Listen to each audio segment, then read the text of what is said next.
Ketika pengkhianatan terjadi, ketika harta benda dipertanyakan, kita punya pilihan, hancur dalam kesedihan, atau bangkit dengan elegan.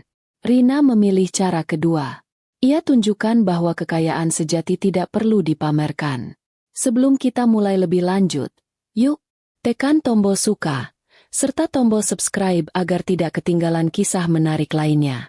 Dan jangan lupa absen asal kota Bapak Ibu di kolom komentar. Semoga rezeki kita semua dilancarkan, kesehatan kita diberkahi, dan keluarga kita selalu harmonis dalam lindungannya. Amin. Meja makan mewah itu, yang seharusnya menjadi tempat hangat, kini terasa seperti panggung sandiwara yang dingin dan melelahkan bagi Rina. Rina duduk di sana, menyembunyikan getaran di tangannya. Bukan karena suhu ruangan, tapi karena berita dari kampung halaman. Ibunya, satu-satunya orang yang tulus menyayanginya, sedang sakit keras. Pikiran Rina sudah melayang jauh ke desa, membayangkan wajah ibunya yang pucat, sementara badannya terjebak di sini, di antara orang-orang yang hanya peduli pada uangnya. Di depannya, ada Bima, suaminya, yang sibuk memuji masakan Susi. Susi adalah asisten rumah tangga, Art, baru yang dipekerjakan mertua, usianya masih muda, dan entah kenapa, posisinya di rumah ini terasa lebih sebagai nyonya rumah kedua. Enak sekali, Sus. Rasanya pas di lidah, kata Bima, sambil sesekali menyuapi ibunya yang duduk di sampingnya. Rina memperhatikan, porsi Bima untuk Susi jauh lebih besar dari porsi Rina. Rina menarik napas pelan. Ya Tuhan, sandiwara macam apa lagi ini? Batinnya. Nak Rina, kamu melamun terus, tegur Ibu Dewi, mertua Rina, dengan nada khawatir yang dibuat-buat. Kenapa? Jangan-jangan kamu masih memikirkan bisnis yang katanya sedang kesulitan itu? Aduh, jangan dipikirkan, Nak. Santai saja. Kalau bangkrut, ya bangkrut saja. Rezeki kan bisa dicari lagi, asal suamimu jangan sampai ikut susah. Rina tahu arah pembicaraan ini. Mertuanya selalu ingin menekan Rina, terutama setelah tahu Rina berhasil menguasai hampir seluruh aset perusahaan. Rina tersenyum tipis. Terima kasih atas perhatiannya, Bu. Justru karena ini soal uang, saya harus cepat pulang kampung. Ibu sakit parah. Saya harus urus administrasinya. Wajah Bima langsung berubah cemas. Bukan karena ibunya sakit, tapi karena urusan uang. Ibu sakit? Kenapa tidak bilang? Uangnya sudah siap, kan? Jangan sampai merepotkan di sana. Sudah, Mas. Tidak perlu khawatir. Jawab Rina cepat. Saya sudah urus tiket. Besok pagi saya berangkat. Susi, yang sedari tadi mondar-mandir melayani Bima dan Ibu Dewi, tiba-tiba berhenti di belakang Bima. Ia berbisik, tapi suaranya sengaja dibuat cukup keras. Tuan Bima, tadi saya cek email lama, ada pesan dari agen travel. Katanya tiket pesawat Bu Rina dibatalkan. Aduh, kasihan, kenapa bisa ya? Bisikan itu berhasil. Seluruh ruang makan mendadak hening, kecuali bunyi jantung Rina yang berdetak kencang, menahan amarah. Ibu Dewi langsung menyambut umpan Susi dengan gembira. Dibatalkan? Ya ampun, Nak Rina, kenapa tidak bilang? Pasti karena belum bayar lunas. Ya? Ibu sudah bilang, jangan sok elit, beli tiket kelas bisnis segala kalau uangnya pas-pasan. Bima menoleh pada Rina dengan tatapan menghakimi. Rin, kenapa sih? Bilang saja kalau memang sedang kesulitan. Kan aku bisa belikan tiket, tapi kelas ekonomi saja. Tidak usah memaksakan diri. Saya tidak memaksa, Mas, ujar Rina, berusaha agar suaranya tidak bergetar. Tiket itu sudah saya bayar sejak minggu lalu. Mungkin ada masalah sistem. Susi menyela dengan nada polos yang sangat menyebalkan. Maaf, Bu Rina. Agennya bilang, kalau ada masalah sistem, biasanya karena ada pemblokiran dana dari pihak tertentu. Jangan-jangan kartu kreditnya over limit ya, Bu? Ya ampun, kasihan, di saat ibu sedang sakit. Mendengar kata-kata itu, Rina merasa seperti ditampar. Ia tahu, ini bukan kebetulan. Susi dan Bima pasti sudah bersekongkol untuk membatalkan tiketnya, atau setidaknya memblokir akses ke rekening tertentu, demi memaksanya mengakui kebangkrutan. Mereka berusaha menguasai semua dengan cara yang paling kejam, membuat Rina terlihat tidak berdaya di saat ia paling membutuhkan bantuan. Ibu benar-benar harus prihatin, Rina, tambah Ibu Dewi, dengan tawa renyah yang menusuk. Tidak usah sok repot urus ibu di kampung. Kalau memang tidak ada uang, santai saja di sini. Biar Susi yang siapkan sup hangat untukmu. Kan kamu miskin sok elit. Jadi tidak usah pusing dengan urusan bepergian. Rina hanya bisa menghela napas. Terima kasih atas nasihatnya, Bu. Tapi ibu saya sedang sakit keras. Saya harus pulang, bagaimanapun caranya. Meskipun tanpa tiket dan tanpa uang sepeser pun. Rina menekan kalimat terakhir, ingin melihat reaksi mereka. Bima terlihat sedikit tidak nyaman, tapi ego dan keserakahannya lebih besar. Ya sudah, urus saja sendiri. Aku dan Mama besok juga mau liburan ke Bali. Uangku sudah habis untuk booking hotel dan tiket kelas 1 untuk kami bertiga, kata Bima, sambil merangkul Susi di depannya. Rina melihat adegan itu. Suami yang seharusnya menjadi pelindungnya, kini merangkul selingkuhannya, di depan ibunya, sambil merayakan penderitaan Rina. Susi mendongak. Matanya bertemu dengan mata Rina. Ada tatapan kemenangan yang sangat jelas. Susi menunjukkan senyum paling manis. Lalu ia melakukan sesuatu yang membuat Rina hampir kehilangan kendali. Susi mengelus-elus lengan Bima, dan di jari manisnya, terlihat cincin emas yang familiar. Itu adalah cincin kawin Rina. Cincin yang Rina lepas 2 hari lalu saat mencuci piring, dan dikira hilang. Sekarang cincin itu melingkar di jari Susi, seperti medali kemenangan. Sungguh, Rina harus memberikan penghargaan pada Susi. Dia berhasil memenangkan gelar pelakor paling berani sedunia tahun ini. Rina bangkit perlahan. Perutnya mual, matanya terasa panas. Tapi ia tidak boleh menangis. Ia harus terlihat kalah, harus terlihat hancur. Selamat menikmati liburan kalian, ucap Rina. Suaranya terdengar serak, meniru nada orang yang putus asa. Saya permisi, mau mencari cara untuk pulang kampung. Bagaimana kalau kamu jual saja perhiasanmu itu, Nak? Canda Ibu Dewi. Siapa tahu cukup untuk beli tiket bus malam. Rina tersenyum. Itu bukan senyum manis, melainkan senyum iblis yang disembunyikan. Nasihat yang bagus, Bu. Saya akan ingat itu. Rina melangkah keluar dari ruang makan. Ia bisa mendengar tawa keras Bima, Ibu Dewi, dan Susi di belakangnya. Tawa yang merayakan kehancurannya. Di dalam kamar, Rina terduduk di pinggir ranjang. Air mata akhirnya menetes. Bukan karena cincin itu, bukan karena Bima, tapi karena ibunya. Ia merasa gagal. Gagal menjadi anak, gagal menjadi istri, dan gagal menjadi wanita yang dihormati di rumahnya sendiri. Sakit.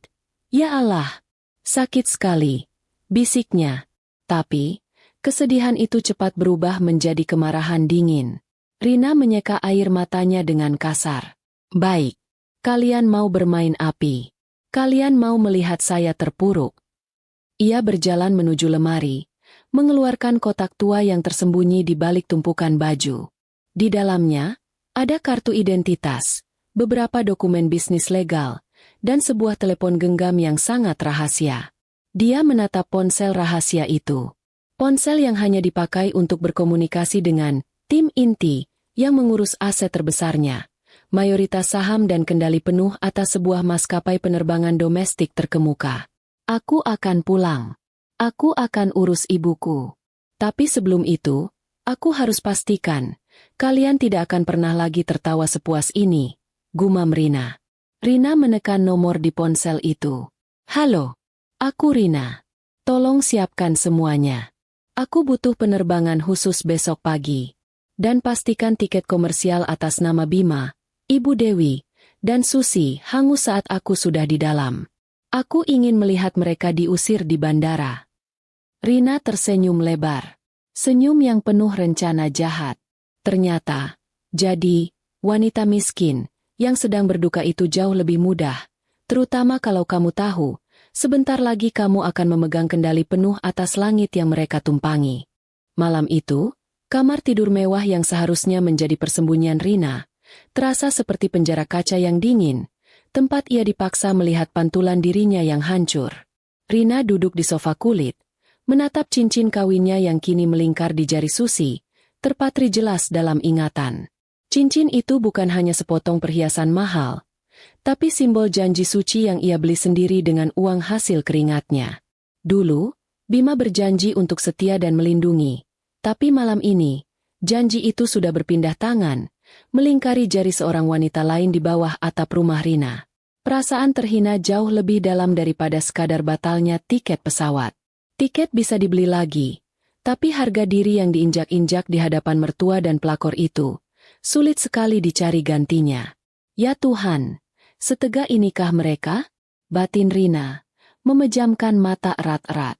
Ia sudah menduga adanya hubungan gelap, tapi melihat cincin itu di jari Susi, di hadapannya, adalah deklarasi perang yang paling kejam. Rina bangkit, berjalan mondar-mandir di kamar. Rasa putus asa karena ibunya sakit bercampur dengan bara api kemarahan. Ia harus pulang. Ia harus segera menyelesaikan ini. Dia membuka lemari pakaian Bima, mencari dompetnya. Kartu-kartu Bima tersusun rapi. Kartu kredit platinum, kartu debit premium. Rina mengambil dompet itu, lalu pergi ke meja rias, mengambil beberapa lembar uang tunai yang tersisa di dalam tas tangannya. Hanya ada ratusan ribu, sisa belanja mingguan yang tidak seberapa. Tiba-tiba, pintu kamar terbuka. Bima masuk, dengan senyum angkuh dan sedikit rasa bersalah yang disembunyikan. Di tangannya, ada secarik amplop putih. Rin, kenapa sih kamu harus bikin drama di meja makan? Aku kan jadi malu di depan Mama dan Susi. Bima memulai, suaranya terdengar jengkel. Rina menoleh, matanya dingin. Drama? Drama apa, Mas? Drama saya harus memohon-mohon uang receh untuk pulang menemui ibu saya yang sakit parah? Sementara kamu asyik merangkul orang lain di depan saya. Bima pura-pura tidak mengerti. Ah, Susi itu kan cuma art. Dia memang cekatan. Sudah, tidak usah dibesar-besarkan. Nih, katanya, melempar amplop itu ke kasur. Aku kasih kamu uang. Lumayanlah, buat beli tiket bus atau kereta. Tapi jangan bilang ke Mama, ya. Rina mendekat, mengambil amplop itu. Ia membukanya perlahan. Isinya hanya beberapa lembar uang ratusan ribu. Mungkin hanya cukup untuk tiket kereta kelas ekonomi ke kota terdekat. Ini? Tanya Rina, nadanya datar. Iya, itu cukup, kan? Jangan boros-boros, jawab Bima. Lalu ia duduk di sofa yang tadi diduduki Rina. Kan kamu lagi bangkrut. Harus hemat. Lagi pula, kalau ibu kamu sakit, kamu tidak perlu datang. Cukup kirim doa saja. Lagi pula, kan kamu harus jaga image di sini. Jangan sampai tetangga tahu kamu pulang kampung naik bus. Nanti aku malu. Rina merasakan desahan yang tertahan di dadanya. Jadi, harga ibuku yang sakit hanya setara dengan uang receh ini? Dan yang dia pikirkan hanya image-nya? Rina menaruh uang itu kembali ke amplop, lalu meletakkannya di meja. Terima kasih, Mas. Tapi saya tidak butuh uang ini. Saya punya harga diri. Bima tertawa. Tawa hambar. Harga diri? Rina, kamu mau pulang ke kampung miskin itu dengan modal harga diri? Di sana tidak ada bank yang mau terima harga diri sebagai jaminan. Sayang. Rina berjalan mendekat ke Bima, menatap mata suaminya lurus-lurus. Saya tidak akan menanyakan kenapa cincin kawin saya ada di jari Susi, ujar Rina pelan. Suaranya menusuk. Tapi saya akan bertanya, kenapa kamu setegak ini, Mas? Di saat saya paling butuh dukungan, kamu malah merayakan kejatuhan saya bersama selingkuhanmu dan ibumu.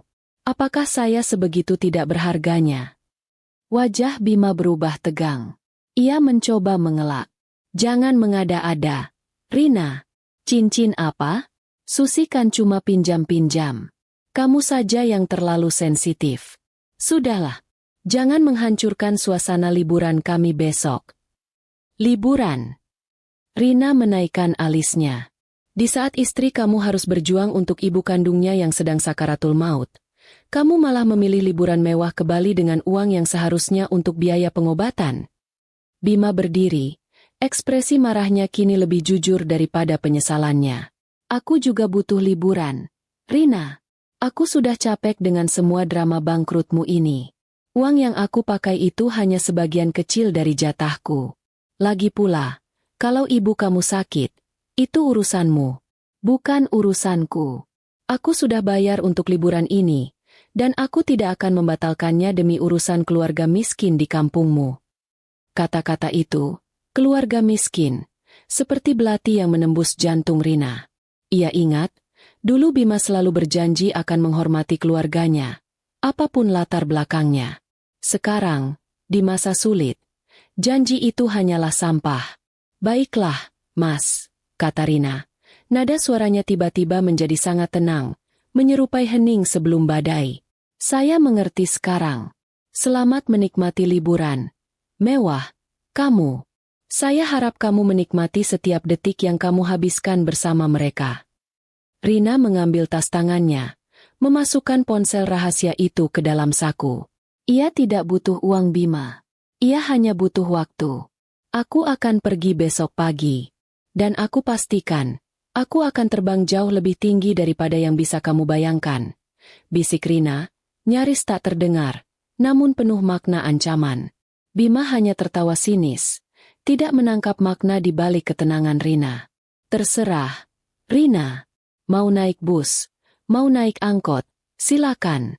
Tapi jangan telepon-telepon aku lagi saat aku di Bali. Aku mau istirahat total. Oh ya, sekalian saja jangan pulang lagi. Aku sudah muak. Tentu, jawab Rina. Aku janji. Kamu akan menyesali kata-kata itu. Bima mengedikan bahu, lalu berjalan keluar kamar, meninggalkan Rina sendirian. Di ambang pintu, ia sempat berteriak. Susi, bawakan aku kopi. Kita harus siapkan koper untuk liburan besok. Mendengar teriakan Bima yang penuh gairah pada Susi, Rina tahu, tidak ada lagi yang tersisa dari pernikahan ini. Yang ada hanya dendam yang harus dibayar lunas. Rina duduk kembali, mengambil ponsel rahasianya. Ia melihat layar. Beberapa notifikasi pesan masuk dari tim keuangannya. Manajer keuangan. Nyonya, semua aset telah dipindahkan. Saham mayoritas telah kami amankan atas nama yayasan Anda. Tidak ada yang bisa melacak pergerakan ini. Asisten pribadi. Jet pribadi siap terbang kapanpun Nyonya butuhkan. Penerbangan domestik besok pagi sudah kami siapkan. Semua kru sudah diberitahu tentang identitas Anda. Rina membaca pesan-pesan itu, dan senyum dingin muncul di wajahnya. Cincin kawin yang melingkari jari Susi, tiket pesawat yang dibatalkan, uang receh yang diberikan Bima, dan hinaan mertua, semua itu kini terasa kecil. Mereka mengira Rina sudah jatuh ke titik nol. Padahal, Rina sudah terbangun dari mimpi buruk dan kini siap mengendalikan langit mereka. Rina mengambil tas koper kecil, hanya berisi baju seadanya untuk menjenguk ibunya. Ia tidak membawa perhiasan, tidak membawa barang mewah. Ia hanya membawa tekadnya. Aku akan pulang, Ibu. Tapi sebelum itu, aku akan tunjukkan pada mereka, siapa sebenarnya wanita, miskin, dan siapa sebenarnya, pemilik langit, di antara kita. Gumam Rina, menatap keluar jendela, ke arah bandara yang gemerlap di kejauhan. Bandara itu, yang sebentar lagi, akan menjadi saksi bisu pembalasan paling elegan dalam hidupnya. Rina siap menghadapi hari esok. Hari di mana ia akan memilih antara terbang dengan kemewahan pribadinya, atau menyaksikan mereka berdua terseret turun dari langit yang mereka kira sudah jadi milik mereka. Pagi buta. Sebelum ayam jantan mertua sempat berkokok, Rina sudah bangun, bergerak senyap seperti bayangan di dalam rumahnya sendiri. Rina tahu, tidur nyenyak adalah kemewahan yang tidak bisa ia nikmati malam ini. Hatinya terbelah dua. Satu sisi dipenuhi kekhawatiran aku terhadap ibunya, sisi lain dipenuhi amarah yang membeku. Ia harus menyelesaikan urusannya di rumah ini sebelum matahari terbit. Sebelum Bima dan Susi terbangun untuk merayakan kemenangan mereka. Rina berjalan pelan menuju ruang kerja Bima yang dulunya adalah ruang kerja bersama mereka. Di balik rak buku besar yang selalu Bima banggakan karena koleksi buku bisnisnya yang tebal, padahal isinya hanya pajangan, Rina tahu ada pintu rahasia. Pintu yang menuju ke brankas lama mereka. Bima selalu berpikir bahwa ia adalah pria yang paling pintar dan paling mengendalikan keuangan di rumah ini. Sungguh lucu, Mas. Kamu hanya tahu cara menghabiskan, bukan cara menyembunyikan. Batin Rina sambil tersenyum kecut. Rina mendorong rak buku itu perlahan. Suara gesekan kayu yang pelan memecah kesunyian. Di balik rak itu, tersembunyi brankas baja tua. Brankas ini berisi kenangan dan bukti. Bukti bahwa Rina adalah pendiri sejati dari kekayaan keluarga ini. Dengan lihai, Rina memasukkan kombinasi angka. Itu adalah tanggal ulang tahun pernikahannya. Tanggal yang Bima sendiri sudah lupa. Setidaknya, angka ini masih berguna, pikir Rina. Pintu brankas terbuka dengan bunyi klik yang berat. Aroma kertas tua langsung menyeruak. Di dalamnya, bukan perhiasan atau uang tunai, melainkan tumpukan dokumen legal yang dilindungi plastik khusus. Itu adalah surat-surat saham, sertifikat kepemilikan, dan trust deed yayasan yang memegang kendali penuh atas perusahaan-perusahaan utama Rina. Rina mengambil tumpukan itu. Tangannya gemetar, bukan karena takut, tapi karena haru. Dokumen-dokumen ini adalah saksi bisu perjuangan mereka dari nol. Rina terpejam sejenak. Pikirannya melayang kembali ke masa lalu, tepatnya 3 tahun lalu, saat ia pertama kali menyadari pengkhianatan Bima. Flashback. Saat itu, Rina baru saja berhasil menyelesaikan negosiasi besar untuk membeli saham mayoritas maskapai penerbangan yang kini ia kelola secara rahasia. Ia pulang larut malam, membawa kabar baik yang seharusnya menjadi kejutan manis untuk Bima. Namun, yang ia temukan hanyalah Bima sedang berbicara di telepon dengan suara pelan, berjanji pada seseorang. Tenang saja, sayang. Sebentar lagi semua asetnya jadi milik kita. Dia tidak akan tahu. Awalnya, Rina mengira Bima sedang berbicara tentang bisnis dengan koleganya. Tapi, saat Bima menyebut nama seorang wanita muda dan mengatakan akan membiayai apartemennya, hati Rina langsung mencelos. Rina tidak langsung marah. Rina adalah seorang pebisnis ulung. Ia tahu emosi adalah musuh terbesar. Sejak malam itu, ia mulai menyusun rencana. Ia membiarkan Bima menikmati ilusi kekuasaan. Ia membiarkan Bima boros, berfoya-foya, dan membawa Susi masuk ke rumah. Rina bahkan sengaja mengubah alur transaksi dan legalitas kepemilikan saham, memindahkan semua aset inti ke yayasan yang dikendalikan oleh tim pengacara kepercayaannya. Rina sengaja menciptakan narasi bahwa bisnisnya sedang terpuruk. Sebab, orang serakah seperti Bima dan mertua hanya akan menyerangmu saat kamu terlihat lemah. Dan sekarang, momen kelemahan Rina telah mencapai klimaksnya. Ibu sakit, tiket dibatalkan, dan cincin kawinnya dipakai pelakor. Sempurna, pikir Rina. Rina memasukkan semua dokumen penting itu ke dalam tas tangannya. Ia tidak perlu uang tunai. Kontrol atas maskapai adalah mata uangnya sekarang. Ia kemudian menyalakan ponsel rahasianya, mengetikkan pesan pada kepala tim hukumnya. Tuan Haris, pastikan semua pembekuan aset bersama atas nama Bima segera diproses begitu jet pribadi saya take off. Dan jangan lupakan janji kita. Tidak ada toleransi, bahkan untuk 1 rupiah pun, tulis Rina, dengan ibu jari yang stabil. Setelah itu, Rina mengirimkan pesan kepada asisten pribadinya yang berada di bandara. Siapkan awak media. Saya ingin mereka tahu, wanita yang mereka hina di bandara pagi ini adalah pemilik maskapai mereka. Buat mereka menyesal sudah pernah meremehkan seorang wanita. Tapi ingat, jangan berlebihan. Kita hanya butuh berita, bukan kegaduhan. Instruksi Rina, memikirkan setiap langkahnya dengan teliti. Rina kembali menutup brankas dan mendorong rak buku kembali ke tempatnya. Ia berjalan keluar dari ruang kerja, menuju dapur. Di dapur, Rina melihat Susi sedang menyiapkan sarapan. Susi bernyanyi kecil, terlihat sangat bahagia. Di jari manisnya, cincin kawin Rina berkilauan. Rina mendekat, bersandar di ambang pintu. Wah, Susi, pagi-pagi sudah ceria sekali. Pasti karena mau liburan mewah ya? Tanya Rina. Nadanya dibuat sangat ramah. Susi terkejut melihat Rina. Wajahnya sempat pucat, tapi ia segera menguasai diri. Oh, Bu Rina. Selamat pagi. Tentu saja saya senang. Saya akan ikut Tuan Bima dan Ibu Dewi liburan. Kan saya harus mengurus mereka. Susi tersenyum lebar. Senyum yang menyebalkan. Maaf ya, Bu Rina.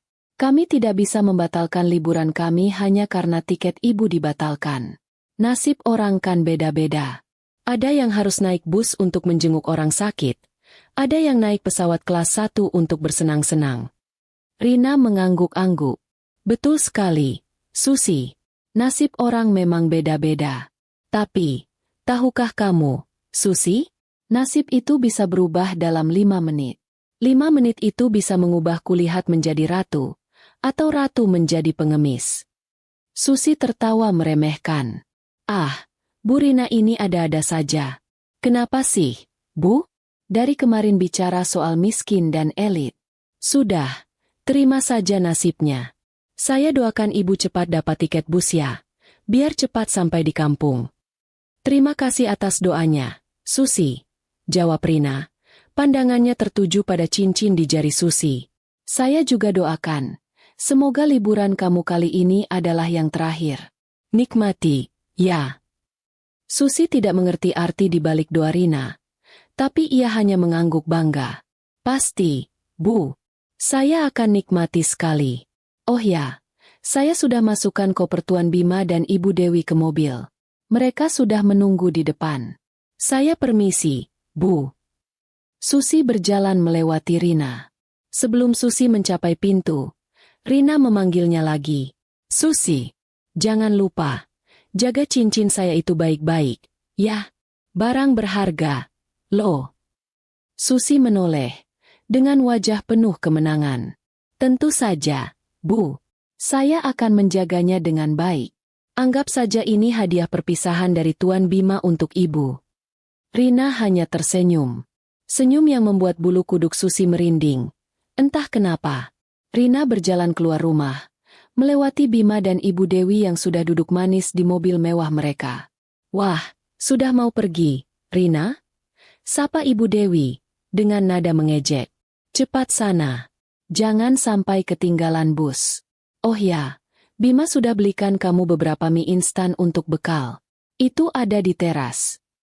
Rina melihat ke teras. Ada kantong plastik berisi beberapa bungkus mie instan. Bima dan mertua menganggapnya sebagai bekal amal. Humor yang kejam sekali. Rina membungkuk sedikit. Terima kasih banyak, Bu. Terima kasih banyak, Mas Bima. Saya doakan, perjalanan kalian lancar dan tidak ada halangan sedikit pun. Rina menekankan kata, halangan, dengan nada manis, membuat Bima dan Ibu Dewi saling pandang, merasa sedikit tidak nyaman, tapi segera menepisnya. Sudah. Bima, ayo kita pergi. Jangan buang waktu untuk wanita yang sudah tidak punya apa-apa ini. Seru Ibu Dewi. Mobil mewah itu melaju kencang, meninggalkan Rina sendirian di teras rumah. Rina mengambil bungkusan mie instan itu, tersenyum. Mie instan ya? Lumayan. Akan kubawa. Siapa tahu ada yang butuh sarapan darurat di bandara nanti. Gumam Rina. Matanya bersinar penuh rencana. Rina tahu, saat ini ia terlihat seperti wanita yang kalah dan terbuang. Tapi, di balik penampilannya yang sederhana, ia adalah seorang ratu yang baru saja menarik diri dari sarang ular.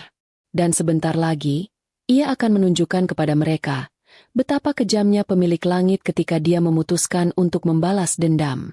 Bandara adalah tujuannya. Tapi, bukan untuk naik bus. Ini adalah awal dari pertunjukan tunggalnya. Rina berdiri di ambang pintu rumahnya yang megah, menatap punggung mobil mewah yang membawa suami, mertua, dan pelakornya menjauh. Sambil memegang tas tangan sederhana dan bungkusan mie instan, Rina merasakan beban emosional yang amat besar.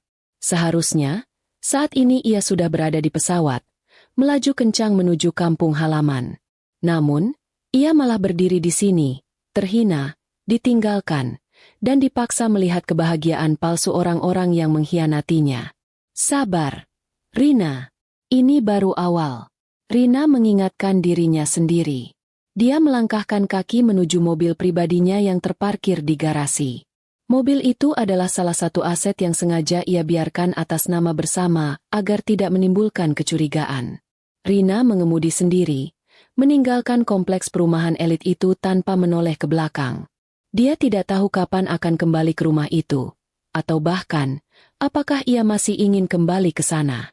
Dalam perjalanan, telepon genggam Rina berdering kencang. Itu adalah nomor dari pamannya di kampung. Panggilan yang selalu ia takuti. Rina segera menepi dan mengangkat telepon itu. Jantungnya berdetak tak karuan. "Halo, Paman? Bagaimana kondisi ibu?" tanya Rina, suaranya tercekat. Di ujung telepon, suara pamannya terdengar panik dan bergetar. "Nak Rina, kamu harus cepat pulang. Kondisi ibumu kritis sekali. Dokter bilang, beliau ingin bertemu kamu untuk yang terakhir kalinya. Nak, jangan sampai kamu terlambat. Cepatlah." Air mata Rina langsung tumpah. Bukan air mata kekalahan, tapi air mata ketakutan kehilangan satu-satunya alasan dia bertahan sejauh ini.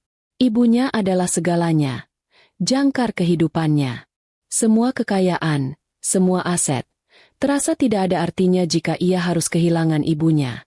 Ini bukan lagi soal balas dendam. Ini soal hidup dan mati. Rina harus tiba di sana sekarang. Rina menyeka air matanya dengan tangan. Wajahnya yang semula tenang, kini berubah menjadi keras dan fokus. "Paman, jangan khawatir. Saya akan sampai di sana secepat yang saya bisa. Tahan sebentar ya, Paman. Tolong, bisikan ke ibu, kalau Rina sedang dalam perjalanan." Rina menutup telepon. Ia tidak punya waktu untuk naik bus. Ia tidak punya waktu untuk menunggu penerbangan komersial biasa. Rencana yang ia susun semalam harus dieksekusi detik ini juga. Rina mengeluarkan ponsel rahasianya, menghubungi asisten pribadinya yang berada di bandara. "Ganti rencana. Aku tidak mau menunggu. Persiapkan jet pribadiku. Aku ingin take off dalam waktu 1 jam. Segera." "Tapi Nyonya, bukankah kita akan menunggu sampai Bima dan rombongannya?" "Tidak ada waktu lagi," potong Rina. Suaranya tajam dan tegas. "Ibuku diambang kematian. Aku akan bertemu mereka di bandara, dan aku akan mengejutkan mereka di sana. Tapi, prioritasku sekarang adalah terbang. Buat pengumuman pembatalan penerbangan mereka 10 menit setelah aku masuk jalur VVIP. Aku mau mereka melihatku terbang tinggi saat mereka jatuh ke tanah." Rina menghidupkan mesin mobilnya. Gas diinjak dalam-dalam, melaju menuju bandara internasional, tempat yang sebentar lagi akan menjadi panggung utama penghinaan dan pembalasan. Saat Rina tiba di bandara, ia segera menuju area parkir. Di sana, sudah terparkir mobil Bima. Rina menarik napas. Ternyata mereka belum check-in dan sedang bersantai. Rina berjalan pelan melewati pintu masuk. Ia melihat Bima, Ibu Dewi, dan Susi sedang tertawa terbahak-bahak di salah satu area makan mewah di lobi. Mereka memesan makanan dan minuman mahal, merayakan liburan yang seharusnya menjadi jatah Rina. Ibu Dewi melihat Rina dari kejauhan. "Loh, itu si Rina. Kenapa dia masih di sini? Bukannya dia bilang mau naik bus?" Bima dan Susi menoleh. Melihat Rina yang datang dengan wajah lelah dan tas tangan sederhana, mereka semakin besar kepala. Bima bangkit, berjalan menghampiri Rina dengan langkah sombong. "Hei, Rina, kenapa kamu di sini? Sudah dapat tiket bus? Kok masih di bandara? Jangan-jangan kamu mau pura-pura check-in lagi biar dikira orang kaya?" Rina menatap Bima. Ekspresinya datar. "Saya datang untuk mengurus sesuatu yang lebih penting dari tiket, Mas. Saya datang untuk memastikan." Susi menyusul Bima, dengan cincin kawin Rina berkilauan di jarinya. "Memastikan apa, Bu Rina?" "Memastikan kalau kartu kreditnya sudah diblokir semua. Ya? Aduh, kasihan sekali. Tuan Bima, sebaiknya kita pergi. Jangan dekat-dekat dia." Nanti kita ketularan sial. Ibu Dewi ikut mendekat. Tangannya memegang tas tangan bermerek yang dibelikan Rina. Betul kata Susi. Rina, lebih baik kamu pulang saja. Di sini mahal. Kalau kamu kelaparan, nih. Ibu Dewi mengambil uang 100 ribuan dari dompetnya dan melemparkannya ke lantai. Ambil itu. Buat beli nasi bungkus di luar bandara. Jangan sampai kamu bikin malu Bima di tempat umum. Uang itu tergeletak di lantai marmer bandara. Rina melihat uang itu, lalu menatap mertua, suami, dan pelakor secara bergantian. Penghinaan ini sudah melewati batas nalar. Rina membungkuk, tapi bukan untuk mengambil uang itu. Rina mengambil bungkusan mie instan yang tadi ia bawa. Ia tersenyum, senyum yang sangat menakutkan. Terima kasih atas amalnya, Bu Dewi. Tapi saya tidak butuh uang ini. Saya hanya ingin tahu, apakah kalian yakin, sangat yakin, kalau penerbangan kalian ke Bali akan berjalan mulus? Tanya Rina, suaranya sangat tenang, berlawanan dengan gejolak di hatinya. Bima tertawa keras. Tentu saja mulus. Rina, kami naik maskapai terbaik, kelas 1. Bukan maskapai murahan yang tiketnya dibatalkan seperti punyamu. Bagus, kata Rina. Ia melemparkan bungkusan mie instan itu ke tong sampah terdekat. Kalau begitu, saya permisi dulu. Nikmati penerbangan kalian. Semoga kalian tidak menyesal sudah memilih maskapai itu. Rina berbalik, menjauh dari mereka. Bima, Ibu Dewi, dan Susi hanya tertawa, menganggap Rina sudah gila karena frustrasi. Mereka yakin, Rina akan menangis sendirian di sudut bandara. Mereka tidak tahu. Rina tidak menuju kaunter tiket biasa. Rina sedang menuju gerbang rahasia yang tersembunyi. Rina melangkah pergi, meninggalkan Bima, Ibu Dewi, dan Susi yang tertawa bangga, tidak sadar bahwa mereka baru saja mengucapkan selamat jalan kepada pemilik maskapai yang akan menentukan nasib penerbangan mereka. Rina berjalan menjauh dari lobi mewah, menuju area check-in penerbangan komersial domestik yang padat dan ramai. Ini adalah bagian dari rencana pertunjukannya. Rina tahu, Bima, mertua, dan Susi pasti mengawasi gerak-geriknya dari jauh. Mereka ingin melihat Rina hancur, memohon-mohon. Dan Rina akan memberikan tontonan yang mereka inginkan. Tontonan terakhir sebelum tirai panggung mereka sendiri ditutup. Rina sengaja memilih kaunter salah satu maskapai yang paling ramai. Dia berdiri dalam antrian panjang, terlihat lesu dan cemas. Persis seperti penumpang biasa yang sedang mengalami masalah besar. Antrian itu bergerak sangat lambat. Rina melihat jam tangannya. Ia punya waktu terbatas. Ibunya menunggu. Tapi drama ini harus tuntas. Sesekali, Rina pura-pura menengok ke belakang, seolah mencari seseorang. Tentu saja, orang yang dicari adalah Bima dan rombongannya. Dan benar saja, di kejauhan, di balik pilar besar, Rina melihat bayangan Bima dan Susi yang berdiri sedikit tersembunyi, mengawasi Rina dengan senyum mengejek. Mertua pasti sedang duduk di kursi tunggu VIP, menunggu kabar baik dari dua mata-mata itu. Setelah hampir 15 menit, tibalah giliran Rina. Selamat pagi, Mbak. Ada yang bisa saya bantu? Sapa petugas kaunter dengan ramah. Rina menyodorkan kartu tanda penduduk, KTP, lamanya, dengan wajah yang dibuat penuh harap dan sedikit panik. Selamat pagi, Mas. Saya Rina. Saya ingin check-in. Tiket saya dibatalkan mendadak. Saya sudah bayar lunas, tapi statusnya pending. Saya harus segera terbang sekarang. Ibu saya sakit keras. Petugas itu memeriksa data di komputernya. Ekspresi petugas itu langsung berubah menjadi bingung. Mohon maaf, Bu Rina. Setelah saya cek tiket atas nama Anda memang dibatalkan total. Dan di sini tercatat pembatalan dilakukan atas permintaan pihak ketiga, beberapa hari yang lalu. Rina memegang lengan petugas itu. Aktingnya harus meyakinkan. Tolong, Mas. Tolong sekali. Saya mohon. Bisakah Anda bantu saya? Saya bisa bayar biaya denda berapapun. Saya tidak peduli kelasnya. Yang penting saya bisa terbang. Ini urusan hidup dan mati. Di kejauhan, Bima dan Susi saling tatap. Tawa mereka pasti sudah tertahan di tenggorokan.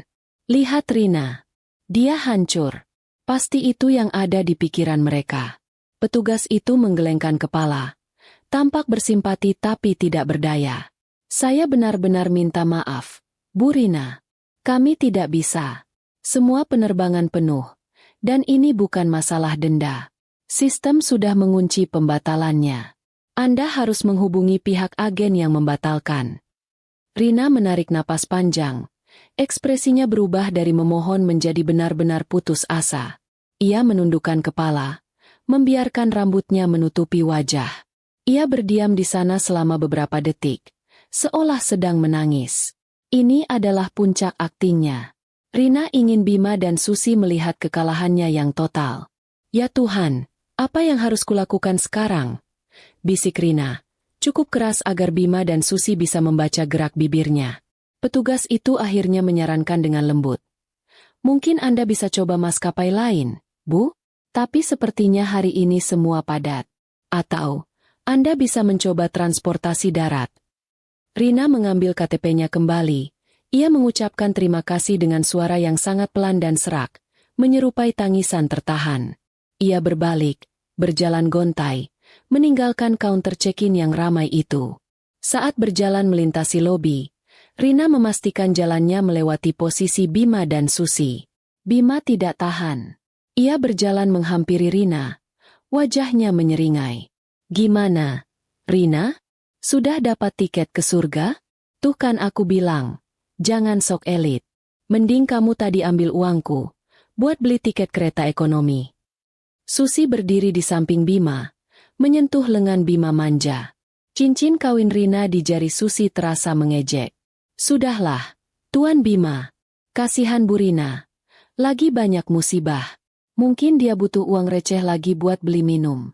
Nih, Bu. Susi mengeluarkan beberapa koin dari saku celananya dan menjatuhkannya ke lantai, tepat di depan sepatu Rina. Ambil, Bu. Buat beli air mineral. Biar tidak dehidrasi di bandara, kata Susi. Tawanya terdengar sangat meremehkan.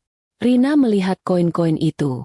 Koin yang jumlahnya tidak ada artinya, tapi mewakili seluruh hinaan yang ia terima. Rina hanya menatap Susi. Tatapannya kosong. Ia kemudian menunduk, bukan untuk mengambil koin, tapi untuk melihat sepatu Bima. Rina tahu, Bima paling benci jika sepatunya kotor. Tanpa berkata apa-apa, Rina berjalan lurus, meninggalkan koin-koin itu tergeletak. Ia memilih duduk di bangku tunggu umum yang letaknya agak tersembunyi, tempat di mana penumpang pesawat kelas bawah biasanya menunggu. Bima dan Susi kembali ke tempat mereka, tertawa senang. Wanita itu sudah hancur. Dia tidak akan bisa pulang, Tuan Bima. Dia sudah kalah total, bisik Susi. Manja. Rina duduk sendirian di bangku kayu yang keras. Ia melihat Bima dan Susi di kejauhan, merayakan kemenangan. Bagus. Nikmati panggung kalian, batin Rina. Rina mengeluarkan ponsel rahasianya. Ia melihat jam.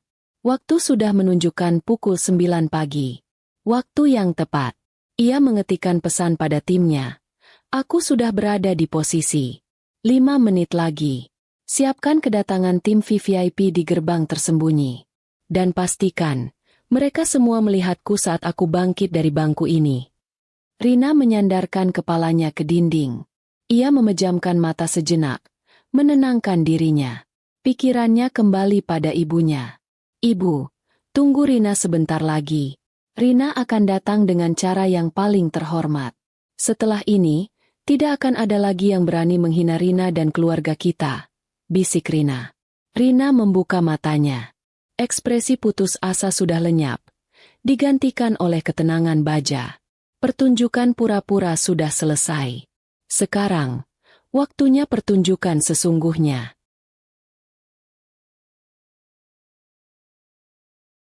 Rina duduk sendirian di bangku kayu keras, di sudut bandara yang jauh dari gemerlap lobi utama. Posisi ini ia pilih bukan karena kebetulan, melainkan untuk memastikan sandiwaranya terlihat otentik. Rina sengaja memilih area yang didominasi oleh penumpang yang membawa banyak barang bawaan, dengan wajah letih menunggu penerbangan murah. Disinilah ia menempatkan dirinya, sebagai wanita yang terpuruk dan tak punya pilihan. Ia melihat ke arah lobi mewah. Bima, Ibu Dewi, dan Susi baru saja selesai check-in dan sedang berjalan menuju ruang tunggu eksklusif mereka. Mereka berjalan dengan langkah angkuh. Susi tampak bangga menenteng tas baru yang pasti dibelikan Bima. Perpisahan yang kejam itu sebentar lagi akan mencapai klimaksnya, pikir Rina. Susi, yang selalu ingin menang, tiba-tiba menunjuk ke arah Rina. Bima dan Ibu Dewi pun ikut menoleh. Wajah mereka menyeringai lebar. Mereka tidak repot-repot menghampiri Rina. Merasa Rina tidak layak lagi diajak bicara dari dekat.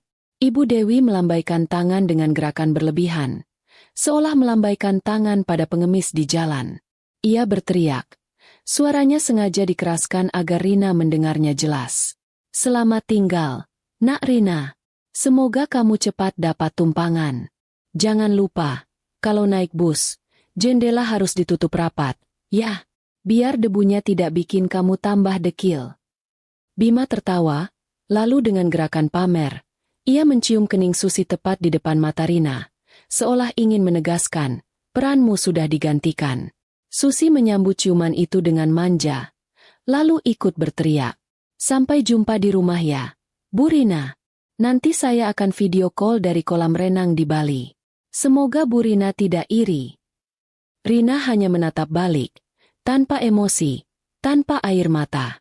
Ia membiarkan penghinaan itu masuk, seperti membiarkan racun masuk, karena ia tahu, sebentar lagi ia akan menemukan penawarnya. Melihat Rina hanya diam, Bima merasa tidak puas. Ia mengeluarkan ponselnya, mengambil foto selfie bersama Susi dan mertua, dengan latar belakang keramaian bandara.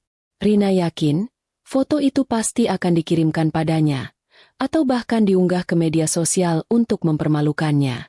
Setelah puas melancarkan ejekan terakhir, Bima dan rombongan melenggang masuk ke pintu ruang tunggu eksekutif, yang biasanya hanya bisa diakses oleh penumpang kelas 1 atau pemegang kartu premium. Bagi mereka, Rina sudah tamat. Rina adalah masa lalu yang menyedihkan. Rina melihat pintu itu tertutup. Ia menarik napas panjang. Ini dia. Waktu pertunjukan. Rina mengecek jam di ponsel rahasianya. Tepat pukul 9.30. Rina bangkit dari bangku kayu itu. Ia merapikan sedikit pakaiannya yang memang sederhana. Ia tidak perlu make up tebal.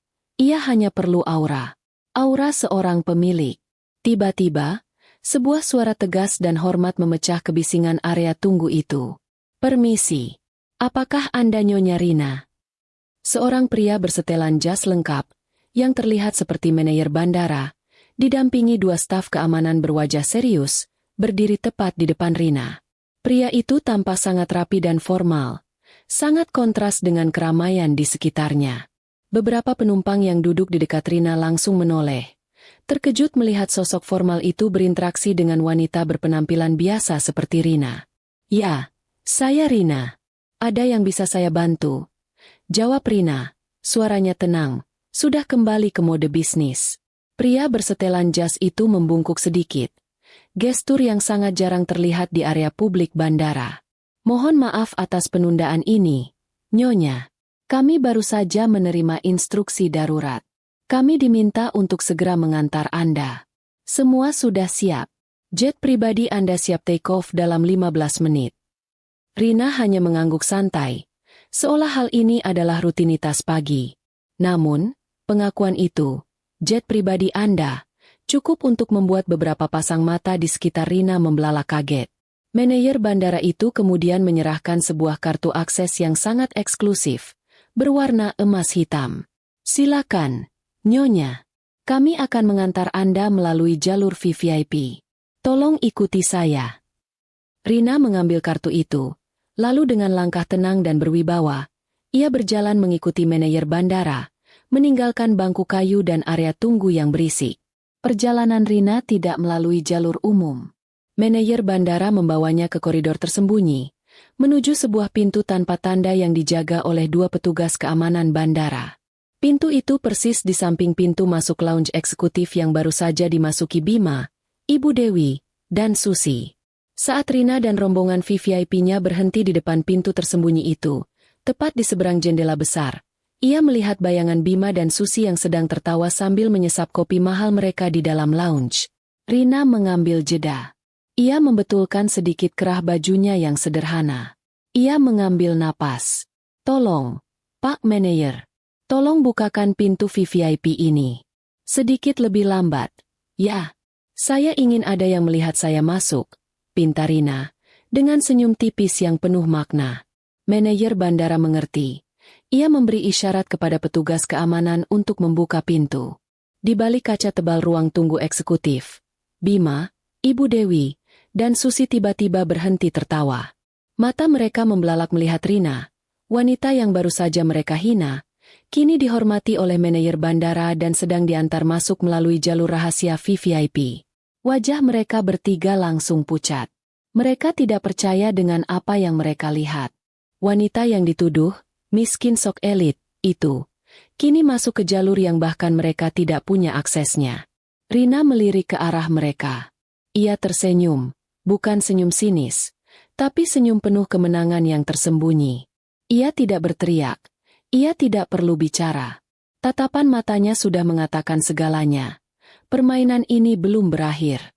Rina melangkah masuk ke balik pintu rahasia itu, meninggalkan Bima, Ibu Dewi, dan Susi yang membeku kaku di ruang tunggu mewah mereka. Pintu VVIP itu tertutup perlahan, seolah menutup babak lama kehidupan Rina. Rina sudah masuk ke jalurnya. Dan kini, giliran mereka yang akan merasakan bagaimana rasanya berada di luar, diabaikan, dan terhina. Begitu pintu VVIP tertutup, kebisingan bandara seolah lenyap ditelan kesunyian yang mewah. Rina berada di dalam sebuah dunia yang berbeda. Interior ruang tunggu itu didominasi warna lembut, dengan sofa-sofa nyaman, pencahayaan temaram, dan aroma kopi premium yang mahal. Rina tidak melihat penumpang lain, hanya beberapa staf bandara berseragam rapi yang berdiri siaga. Manajer bandara, yang memperkenalkan dirinya sebagai Bapak Wisnu, segera memimpin Rina ke area lounge pribadi. "Nyonya Rina, sekali lagi kami mohon maaf atas keterlambatan penjemputan. Kami sudah menyiapkan rute terbang tercepat untuk Anda. Kami tahu Nyonya sedang terburu-buru menemui ibu di kampung." Rina duduk di sofa empuk, meletakkan tas tangannya. Rasa lelah dan sakit hati seolah lenyap, digantikan oleh kewibawaan yang selama ini ia sembunyikan. "Terima kasih, Pak Wisnu. Saya menghargai kecepatan Anda. Tapi ada satu hal lagi yang harus saya urus sebelum terbang." Bapak Wisnu mengangguk hormat, seolah berhadapan dengan ratu di singgasananya. Padahal beberapa menit lalu, Rina hanyalah wanita yang dituduh tidak mampu membeli tiket. "Tentu, Nyonya. Katakan saja. Kami siap melayani semua kebutuhan pemilik," kata Bapak Wisnu, dengan penekanan tulus pada kata, "pemilik." Mendengar kata itu, Rina merasakan sebuah kepuasan dingin. Selama ini, Bima dan mertua hanya mengira Rina adalah pemegang saham kecil-kecilan. Mereka tidak tahu bahwa setelah Rina menyusun strategi, ia berhasil menggeser kepemilikan saham hingga mayoritas berada di bawah kendali yayasan pribadinya, membuat dia pemilik maskapai tersebut. "Pak Wisnu," ujar Rina. Suaranya tenang namun mengandung perintah. "Tolong berikan saya telepon. Saya harus menghubungi tim yang baru saja masuk ke lounge eksekutif di sebelah. Kebetulan, mereka adalah keluarga saya." Bapak Wisnu bingung sesaat, tapi segera mengerti. Ia menyerahkan telepon nirkabel eksklusif kepada Rina. "Tentu, Nyonya." Saat Rina mengambil telepon, di luar sana, di lounge eksekutif yang penuh gemerlap, Bima, Ibu Dewi, dan Susi sedang dilanda kepanikan yang luar biasa. Mereka berdiri di balik kaca, saling dorong, mencoba melihat lebih jelas apa yang terjadi dengan Rina. Mereka melihat Rina, dikelilingi staf penting bandara, duduk santai seperti seorang bangsawan. "Mas, itu Rina, kan? Kenapa dia di sana?" bisik Susi, suaranya gemetar. Cincin kawin Rina di jarinya seolah terasa panas. "Tidak mungkin. Dia pasti kenal orang dalam. Pasti dia cuma menumpang lewat," bantah Bima. Wajahnya mulai berkeringat. Kekalahan Rina adalah kepastian baginya. Pemandangan tadi merusak semua perhitungannya. Ibu Dewi, yang paling angkuh, mencoba menenangkan diri. Tidak usah panik. Paling dia cuma cleaning service yang dikira tamu penting. Ayo, kita boarding. Jangan buang waktu. Nanti kita ketinggalan pesawat. Saat mereka berusaha berjalan menuju gerbang boarding, ponsel Bima berdering. Nomor yang muncul adalah nomor asing. Bima mengangkatnya dengan kesal.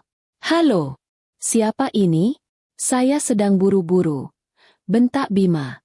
Di ujung telepon, suara Rina terdengar sangat jelas, tenang, dan berwibawa. Suara yang sangat berbeda dari wanita yang tadi ia hina di lobi. Selamat siang, Mas Bima. Saya Rina. Saya harap pemandangan di pintu VVIP tadi cukup menghibur. Ya. Wajah Bima langsung memucat. Matanya melebar. Ia menjauh dari Susi dan ibunya. Seolah Rina adalah hantu. Rina? Kenapa kamu telepon aku? Kenapa kamu ada di jalur VVIP itu? Rina tersenyum dari seberang telepon. Ia sengaja berbicara sedikit keras agar Bapak Wisnu dan staf lain di ruangan itu mendengarnya. Saya ada di sini, Mas, karena saya harus memastikan tiket saya tidak batal. Oh ya, omong-omong soal batal. Rina mengubah nada suaranya menjadi sangat tajam. Tahukah kamu, Mas? Saya sudah memerintahkan tim keuangan saya. Semua penerbangan atas nama Bima, Ibu Dewi, dan Susi, semuanya sudah saya batalkan. Sekarang juga. Bima terdiam. Kaku. Ibu Dewi dan Susi mendekat, mencoba mendengarkan. Kamu gila, Rina. Jangan bercanda. Tiketku kelas 1. Hotel sudah kubayar. Seru Bima. Suaranya mulai meninggi. Tentu saja saya tidak bercanda, Mas. Jawab Rina. Kini suaranya terdengar sangat manis. Saya juga harus menginformasikan hal penting lainnya. Semua aset, rekening bank bersama, dan kartu kredit premium atas nama kamu, Ibu Dewi, dan Susi, sudah saya blokir total melalui yayasan saya. Mulai detik ini, saya adalah pemilik maskapai ini, dan semua harta yang kamu nikmati, adalah milikku sepenuhnya. Pengakuan itu, keras dan menusuk, membuat Bima menjatuhkan ponselnya ke lantai. Di mata mertua dan Susi, ia adalah pemilik maskapai yang baru, bukan lagi wanita miskin yang mereka tertawakan. Di dalam lounge VVIP, Rina duduk tenang. Ponsel Bima yang jatuh di lounge eksekutif sana sudah diam. Namun suara Rina yang menusuk masih menggema di kepala Bima. Rina melihat jam tangannya, tersenyum kecil. Sekarang, ia harus memastikan kejutan ini dinikmati oleh Ibu Dewi dan Susi juga. Rina meminta Bapak Wisnu untuk mencari nomor telepon mertua. Pak Wisnu, tolong carikan nomor telepon Ibu Dewi. Dia adalah ibu mertua saya. Saya harus menyelesaikan urusan keluarga ini. Pinta Rina. Bapak Wisnu mengangguk, tanpa bertanya. Dalam hitungan detik, ia sudah kembali dengan telepon. Nomor sudah terhubung, Nyonya Rina. Rina menerima telepon itu, menarik napas sejenak, dan mengubah nada suaranya menjadi sangat sopan, seperti seorang menantu yang menghormati. Di seberang sana, Ibu Dewi sedang panik, memarahi Bima yang pucat pasi setelah mendengar ancaman Rina. Bima, kenapa kamu diam saja? Kenapa Rina bisa masuk jalur VVIP itu? Cepat hubungi dia. Jangan sampai dia benar-benar memblokir kartu-kartu kita. Teriak Ibu Dewi. Tiba-tiba, ponsel Ibu Dewi berdering. Layar menunjukkan nomor tidak dikenal. Ibu Dewi mengangkatnya dengan kesal. Halo, siapa ini? Jangan mengganggu saya. Bentak Ibu Dewi. Selamat siang, Bu Dewi. Ini Rina. Sapa Rina. Nadanya manis dan tenang. Ibu Dewi langsung terdiam. Rina. Kamu jangan kurang ajar. Kamu pikir kamu siapa berani membatalkan tiket kami? Cepat aktifkan lagi. Kamu tidak tahu siapa kami, ya? Saya tahu, Bu. Jawab Rina. Saya tahu persis siapa ibu. Ibu adalah wanita yang tadi melempar uang receh di lantai untuk saya. Dan saya tahu persis siapa diri saya. Saya adalah pemilik saham mayoritas dari maskapai yang ibu tumpangi hari ini, Bu. Pengakuan itu menusuk telinga Ibu Dewi seperti jarum es. Ibu Dewi jatuh terduduk di sofa mewah. Susi dan Bima langsung mendekat. Wajah mereka benar-benar pias. Tidak mungkin. Kamu bohong. Itu uang Bima. Kami tidak akan percaya. Cepat batalkan pembekuan aset kami, Rina. Kalau tidak, saya akan laporkan kamu ke polisi. Ibu Dewi berteriak histeris. Rina menghela napas panjang, seolah menghadapi anak kecil yang nakal. Silakan lapor, Bu. Tapi lapor atas dasar apa? Penggelapan harta? Semua aset itu, Bu, saya beli dengan uang yang saya kumpulkan sebelum menikah dengan Bima. Semua legalitasnya sudah saya pindahkan ke yayasan yang sepenuhnya dikendalikan oleh saya, setahun lalu. Rina sengaja memberikan jeda. Ia ingin memastikan setiap kata meresap. Uang yang selama ini kalian nikmati, mobil mewah, rumah ini, perhiasan Susi, termasuk cincin kawin saya yang sekarang dipakai Susi, itu semua hasil kerja keras saya. Saya biarkan kalian foya-foya karena saya ingin menguji. Dan ternyata, kalian gagal total. Dan sekarang, Ibu Dewi, lanjut Rina, suaranya kini terdengar seperti belas kasihan. Saya harus berpamitan. Saya sudah mengaktifkan pembekuan aset total. Artinya, kartu kredit kalian akan ditolak dimanapun, dan mobil mewah kalian sudah diambil oleh tim hukum saya di depan rumah. Bima, yang mendengar itu, langsung berteriak di samping ibunya. Rina, jangan gila. Aku suamimu. Jangan sentuh mobil-mobilku. Suami. Rina tertawa kecil. Tawa yang sangat menghina. Suami yang mengizinkan selingkuhanmu memakai cincin kawin istri sah dan menelantarkan ibunya yang sakit? Maaf, Mas. Saya sudah mengajukan gugatan cerai secara resmi pagi ini. Dan untuk Susi, Rina sengaja menyebut nama Susi. Saya yakin kamu akan segera diusir dari rumah itu. Cepat kembalikan cincin saya. Itu bukan hadiah, tapi barang bukti. Susi langsung mencopot cincin itu. Wajahnya sudah banjir air mata ketakutan, bukan lagi air mata drama. Ia melempar cincin itu ke lantai saking paniknya. Rina menutup telepon. Ia tersenyum pada Bapak Wisnu. Urusan keluarga selesai. Pak, sekarang saya siap terbang. Tolong pastikan mereka tidak menimbulkan masalah di area bandara. Di lounge eksekutif, Bima, Ibu Dewi, dan Susi terdiam, pucat pasi. Dalam sekejap, mereka berubah dari orang kaya yang sombong, menjadi orang miskin tanpa daya. Bima tiba-tiba panik. Ia berteriak, "Tidak, kita harus naik pesawat. Kalau kita sudah di Bali, Rina tidak bisa berbuat apa-apa."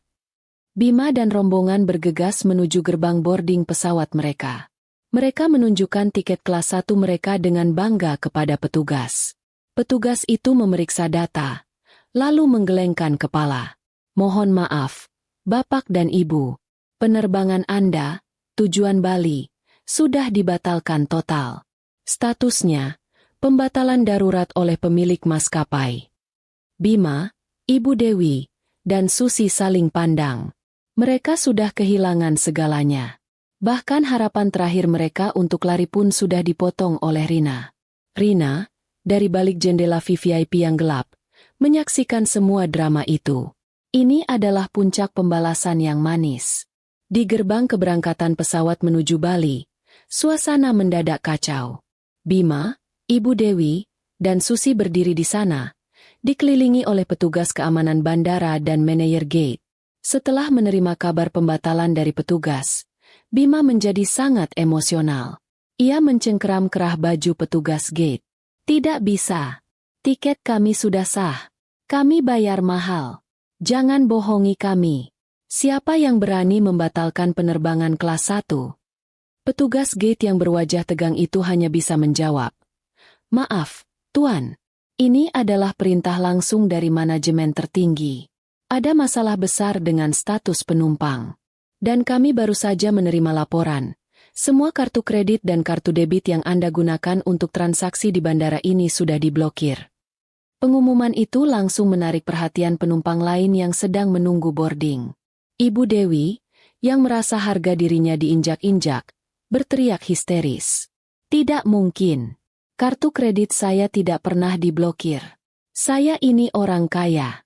Kalian tahu siapa anak saya? Hah? Dia ini pemilik perusahaan besar. Pemilik perusahaan besar. Susi menyela. Suaranya gemetar penuh ketakutan, bukan kesombongan.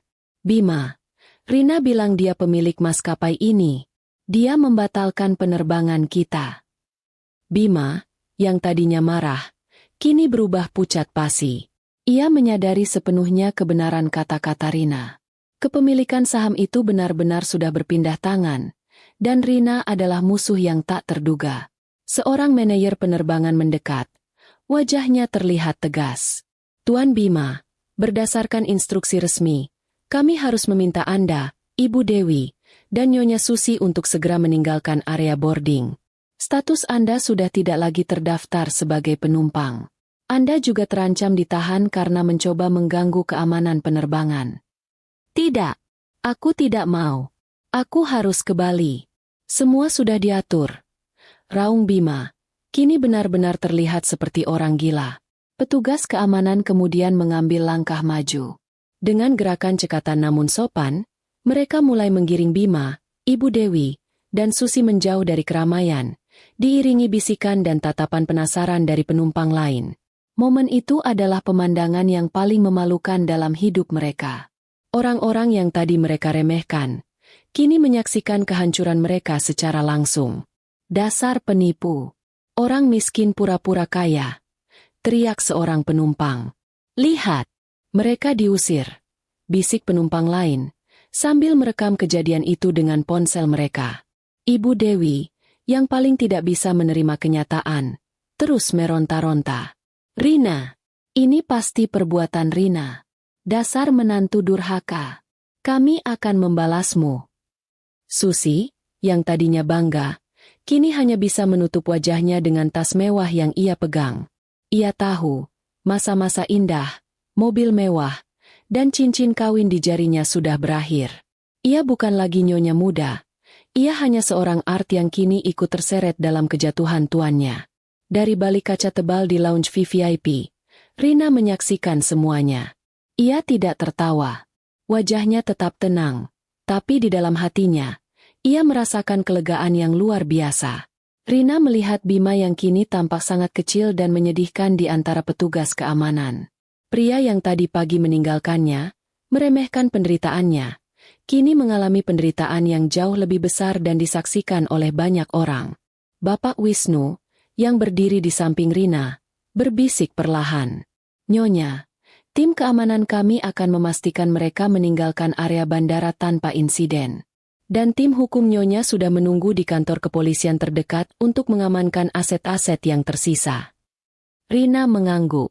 Terima kasih, Pak Wisnu. Saya harus pergi sekarang. Ibu saya menunggu. Tolong pastikan, bungkusan mie instan yang saya tinggalkan di lobi tadi, diberikan kepada mereka. Mungkin mereka butuh sarapan darurat di kantor polisi. Permintaan Rina itu mengandung humor gelap yang sangat memuaskan. Mie instan yang tadinya dianggap hinaan, kini menjadi satu-satunya harta yang tersisa bagi mereka.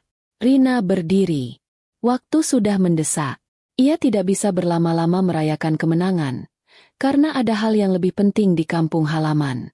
Antar saya ke landasan, Pak Wisnu. Saya tidak mau ada penundaan sedikit pun, perintah Rina. Rina berjalan menuju pintu keluar VVIP. Yang langsung terhubung ke landasan pacu. Ia meninggalkan bandara yang ramai, meninggalkan Bima, Ibu Dewi, dan Susi yang kini mungkin sedang diinterogasi di kantor keamanan, tanpa uang, tanpa tiket, dan tanpa harga diri. Rina telah memenangkan perang. Sekarang, ia siap menghadapi pertempuran paling penting dalam hidupnya, menemui ibunya. Rina berdiri di ambang pintu jet pribadinya. Angin landasan pacu menerpa wajahnya. Ia tidak lagi melihat dirinya sebagai wanita yang terhina, melainkan sebagai seorang pejuang yang telah merebut kembali harga dirinya. Di bawah sana, mobil mewah bandara sudah menunggunya. Bapak Wisnu dan beberapa kru pesawat berbaris rapi, memberikan penghormatan terakhir. Sebelum melangkah naik, Rina menoleh sejenak ke arah terminal bandara. Ia membayangkan Bima, mertua, dan Susi yang mungkin sekarang sedang duduk di kursi kayu dingin kantor keamanan, tanpa uang dan tanpa harapan. Rina merasakan kelegaan yang besar, tetapi tidak ada rasa bahagia yang meluap-luap. Balas dendam memang manis, tapi tidak bisa menyembuhkan luka di hati. Cincin kawin itu sudah ia tinggalkan di lantai lounge, melambangkan pernikahan yang sudah lama mati. Yang Rina inginkan sekarang hanyalah kedamaian. Rina menaiki tangga pesawat jet pribadinya. Interior pesawat itu mewah, tenang, dan sunyi, jauh berbeda dari suasana bandara yang penuh drama tadi. Saat Rina duduk di kursi yang nyaman, pramugari pribadi mendekat. "Nyonya Rina, pesawat siap take off. Apakah ada permintaan khusus sebelum terbang?" "Tidak ada. Hanya pastikan penerbangan ini lancar dan cepat," jawab Rina. Ia kemudian mengambil waktu sejenak, memejamkan mata. Pikirannya kembali kepada ibunya. Tujuan utamanya tidak pernah berubah. Ibu. Semua drama di bandara tadi hanyalah cara Rina membersihkan sisa-sisa kotoran dalam hidupnya, agar ia bisa pulang ke kampung halaman dengan kepala tegak. Ia tidak ingin ibunya yang sakit melihatnya pulang sebagai wanita yang patah hati dan bangkrut. Rina mengeluarkan ponsel rahasianya, menghubungi pamannya lagi. "Paman, ini Rina. Sebentar lagi saya sampai. Tolong pastikan ibu tetap tenang. Katakan padanya, saya pulang, dan saya tidak datang dengan tangan kosong. Saya datang dengan membawa kabar baik," kata Rina. Suaranya kini penuh harap. Jet pribadi itu melaju kencang, lalu lepas landas dengan mulus. Dalam waktu singkat, Rina sudah berada di atas awan, menembus langit. Di bawah sana, bandara yang dipenuhi cerita kehancuran dan keangkuhan itu terlihat kecil dan tidak berarti. Rina tahu, hidupnya akan berubah total setelah ini. Perceraian pasti akan terjadi. Ia harus memulai segalanya dari awal, tapi kali ini, ia memulai sebagai wanita yang sepenuhnya bebas, berdaulat, dan tidak lagi terbebani oleh pengkhianatan. Setelah beberapa jam, jet pribadi Rina mendarat di bandara terdekat dari kampung halamannya. Rina disambut oleh tim ground support yang sudah disiapkan. Ia tidak lagi berpenampilan seperti wanita terpuruk. Kini ia memancarkan wibawa dan ketenangan seorang pemimpin. Rina menaiki mobil yang sudah disiapkan, langsung menuju rumah sakit di kampung. Saat Rina memasuki ruangan ibunya, hatinya mencelos. Ibunya terlihat sangat lemah. Namun mata ibunya bersinar begitu melihat Rina datang. "Rina, kamu pulang, nak," bisik ibunya. Suaranya sangat pelan. Rina mendekat, menggenggam tangan ibunya erat-erat. "Iya, Bu. Rina pulang. Maaf Rina terlambat. Tapi Rina pulang dengan bangga, Bu." Rina menceritakan semua yang terjadi, bukan tentang balas dendamnya, tapi tentang keputusannya untuk meninggalkan semua yang meracuni hidupnya. Ia menceritakan bagaimana ia merebut kembali apa yang menjadi haknya. Ibunya tersenyum tulus. "Ibu tidak pernah ragu denganmu. Nak, kamu wanita yang kuat. Sekarang, kamu sudah bebas. Tinggalkan masa lalu itu. Fokus pada dirimu dan kebahagiaanmu." Rina menangis, tapi ini adalah tangisan yang melegakan. Ia sudah mendapatkan restu dan pengakuan yang sesungguhnya. Sementara Rina merawat ibunya di kampung, di bandara sana, nasib Bima, Ibu Dewi, dan Susi berakhir tragis.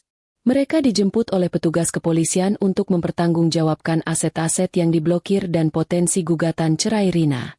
Mereka terpaksa pulang naik bus umum, membawa serta rasa malu yang tak terobati. Mereka yang mengira Rina sudah jatuh, tidak tahu bahwa Rina hanya sedang mengambil ancang-ancang untuk terbang setinggi mungkin. Rina menghabiskan beberapa hari di kampung, merawat ibunya hingga kondisinya membaik. Ia menyadari, kekayaan terbesar bukanlah maskapai yang ia miliki, melainkan ketenangan hati dan cinta tulus dari keluarga. Di hari kepulangannya, Rina berjanji pada ibunya untuk tidak lagi menoleh ke belakang. Ia akan menggunakan kekuasaannya untuk hal-hal yang lebih baik. Rina terbang kembali ke Jakarta. Kali ini, ia terbang sebagai wanita yang utuh. Ia telah meninggalkan suaminya yang serakah, mertuanya yang angkuh, dan pelakor yang culas. Rina, si pemilik maskapai yang miskin sok elit, akhirnya menemukan arti kebebasan yang sesungguhnya di atas awan.